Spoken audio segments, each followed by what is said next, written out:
Oh, yeah. That is actually the Digimon theme the Fahn brothers are doing right now. Digimon. We've got an all-anime show for you folks. How are you? This is the one the three of you have been waiting for. Welcome. I'm Tom Fahn. And I'm Jonathan Fahn. And this is Magic Moments with the Fahn brothers. Episode 3 with Jeff Nimoy. Is Jeff here? Where is he? Hello.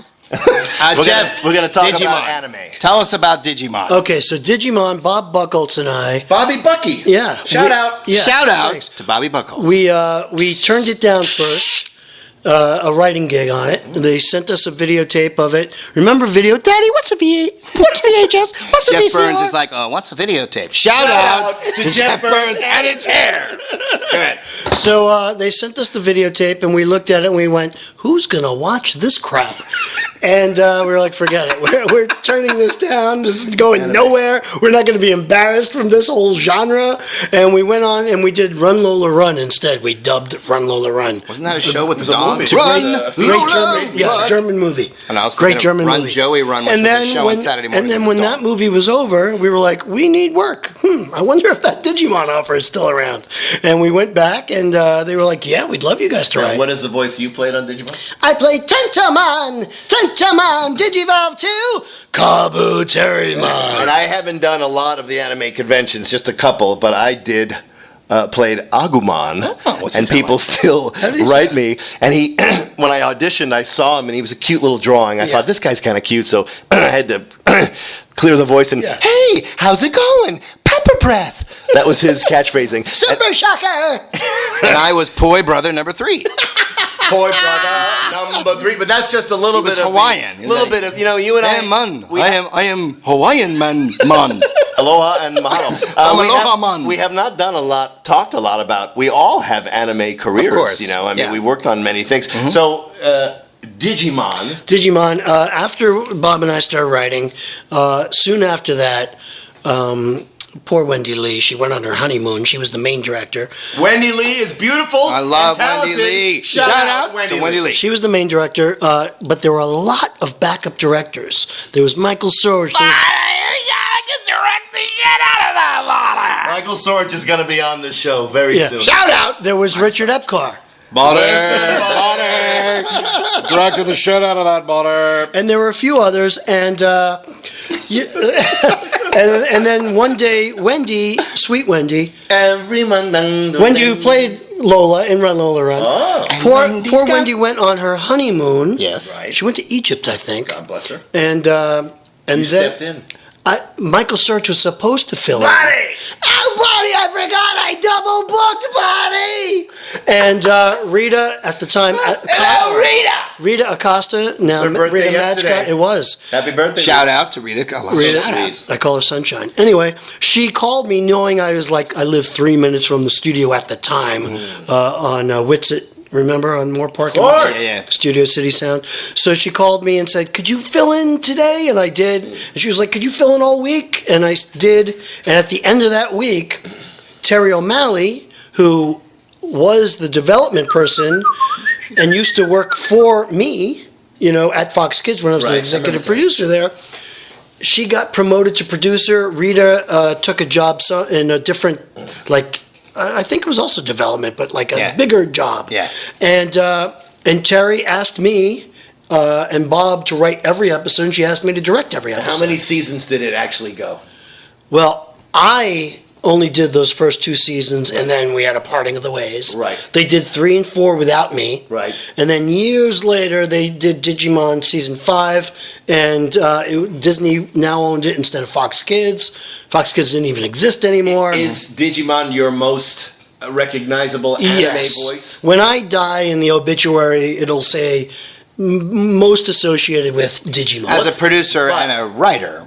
And voice director. Right, yeah. But the part there was a role that I'm more famous for. Which is? Called, the show's called Trigun. Dorothy's on that. Yes. Shout out to Dorothy Fahn, my lovely better half. And I played a guy named Nicholas D. Wolfwood. Yeah. Now, Trigun is still very popular. It is very popular. So that's your probably big, seeing you at anime conventions. Yes. That's the one they most recognize your voice. But right. Digimon, they associate you with for all of the other things you did Correct. for that show. Now- So if you had to choose one of those jobs to be, let's say you could make a living I could only consistently do at one one thing. thing, which one would you choose in the anime world? Probably voice directing. Yeah, it's most collaborative, and It's most collaborative.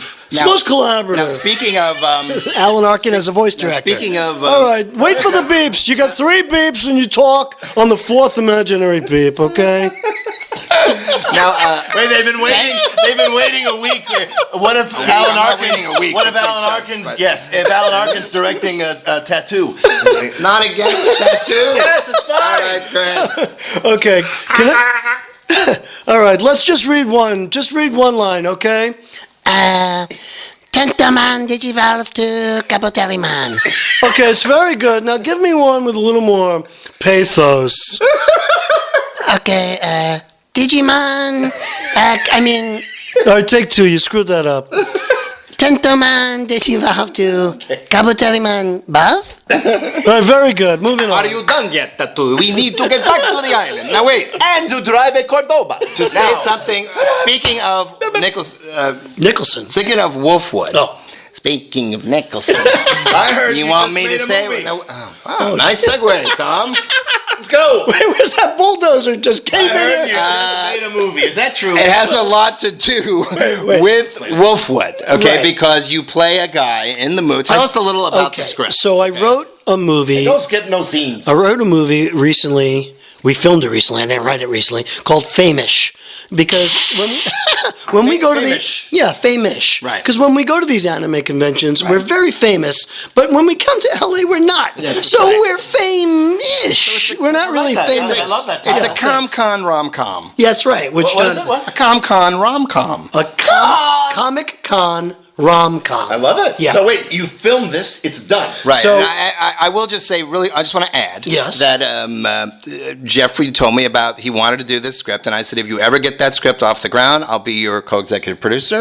And you give me a little part in it, and I'll help you get it done. And I gave him 3 parts. I had 3 parts in it, and we will eventually do a whole show on this movie. But we shot After the it's majority out. of the After it's out, film was shot at an actual anime convention in Madison, Wisconsin, GeekCon 12. Beautiful Madison, Wisconsin. 80 pages in 6 days. Yeah. Wait, you shot 80 pages of film. I'm going to Yes. drop the mic right now. Yes. It was a Herculean task. That's But it incredible. had. I mean, but- how was the but experience, fellas? the experience.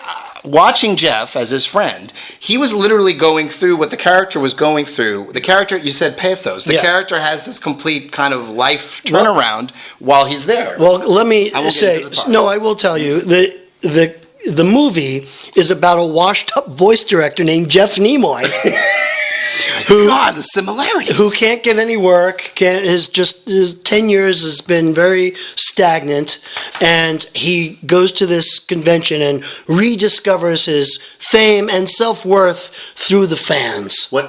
What made you? Had you been thinking about this? What made you write this? What made Well, you? you know, we're all in Hollywood for a long time, and I've had some success. I've had 3 movies produced that I've written, but don't forget the Emmy. yeah, and I won an Emmy Award. Thank you. But I never got to Jeff Nimoy for being annoying. No, go ahead. Sorry. But I never got to write and direct and star in a movie, an adult movie, and An adult movie. well, no, not I know what you mean, but the adult audience. sensibilities. Hi, I'm But- Ron Jeremy. But we all came here. We all came here from Yeah, wherever of course. to do this, and Hollywood's never given me "quote unquote" permission. You gotta take So it. you made it I happen. made it happen because tomorrow's not promised to any of us. I know. So And I love Fame. So where is Famish at now? we're in post production right now, and when it's done, we will look for distribution, of course, look for film festivals, but mostly it will tour anime conventions with the cast and crew. And I just want to say on a side note, ladies and gentlemen, Side note. he stopped me in my tracks. Before the monologue stays in, or I walk. Before we started these podcasts tonight, we knocked out a couple. We watched a couple of clips from Famish, and That's may I right. say, it looks pretty good. No Thanks, spoilers, man. Tom. Thanks, I appreciate it. Don't skip no we had, scenes. we had a great cast. Brian Donovan, who was in Digimon, is in it. Who else is in it? Hey, yeah, I'm really happy to be in this film, man. Hey, amigo, what's Hey, up, man? amigo. Who else is in it? We've got Allison Powell. We've got, of course, Jonathan Fahn. Who? This guy right here, Jonathan Fahn. And who else you got, buddy? I'm not in it, buddy. No, Two you're shout-outs to me. And a cast of thousands. Without me, buddy. He'll be in a movie. If this does well and I get a chance to direct again, I'll put Sorich in a movie. That's fair. Now, you mentioned the Emmys earlier. Yeah. And, Jonathan, is there any way you can do that Don Rickles routine when he's on the Emmys? No. He comes out and he... I'm resisting you. no, in improv. This is not improv. There's more stuff to We've cover. come to a stalemate. Well, there's this famous episode of the Emmys where Rickles comes out and just he's Rickles, and we love Don Rickles. Did we all see My Rickles hero. live? I never saw him live. The way he would insult. It's like if you're insulted, you can't just shoo me, and it's Don't just shoo why me, you You're say losing Nebraska. What? Nebraska. Half the city. Tom, you've got four listeners and we're three of them. You kind of back me into a corner because I can't really explain that. So I can't just do it. It's funny. not something to do. Why don't you do it? I don't remember. So those. Famish is about this Thank you. guy. Can we go back to famous?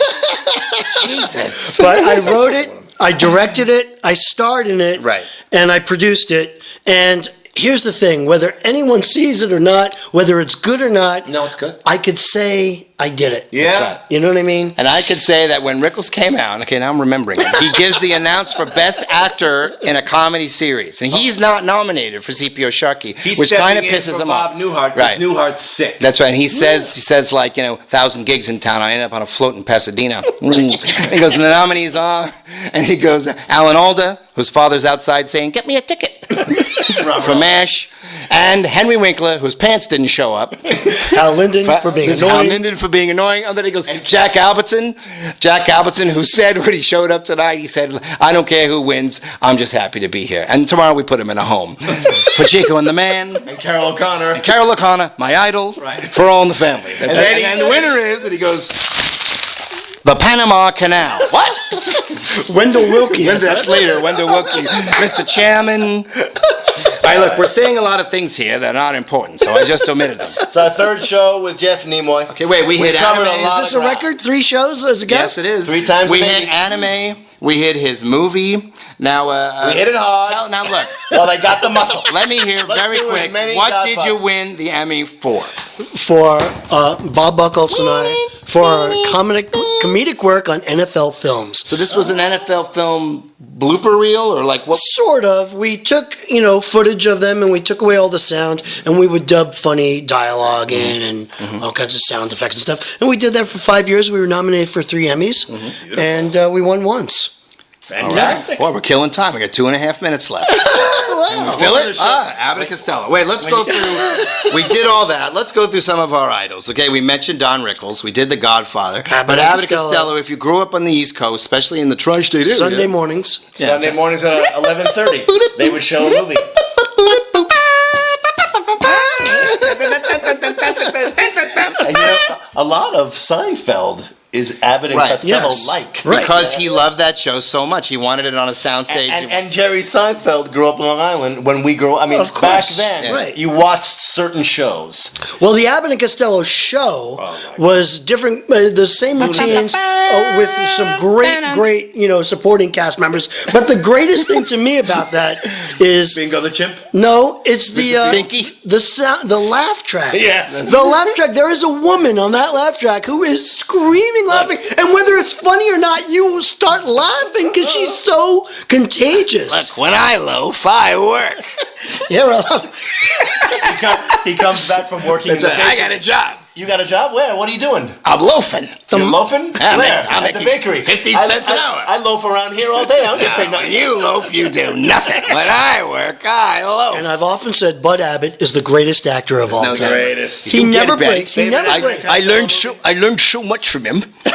Meet Frankenstein. Yeah. Abbott and Costello and Frankenstein will be at playing in theaters around Halloween. So check your paper. My favorite one is The Time of Their Lives. That's The always Time been of my Their favorite Lives. one. My second favorite Yeah. one. Is an interesting Abbott and 'Cause they're Costello. not they really- don't make They do that's no right. routines in That's that. right. But Chris Costello has said that Bud Abbott is Shout out. wonderful Yeah. in that.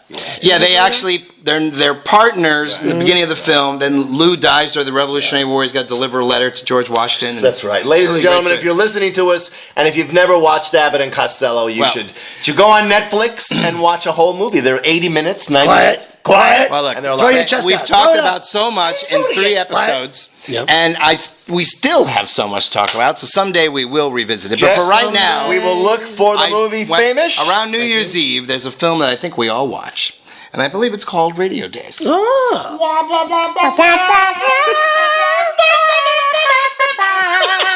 I loved him. I gave him the best tip he had all day. Seal, I've got fish.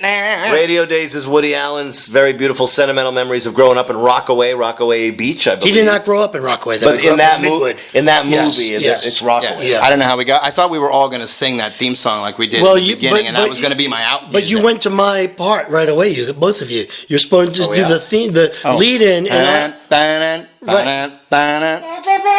And now he's still doing my thing too. You're supposed to do the.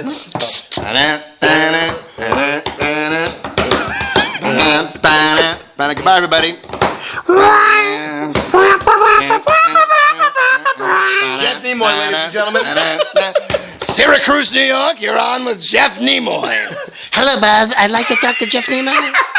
And we'll go out with Hervé Villechaize. Jeff, thanks for joining us for these 3 crazy shows. Thanks, guys. You're like brothers to me. Thanks, I love man. you. We love you. Kids are people to Wackadoo, wackadoo, wackadoo.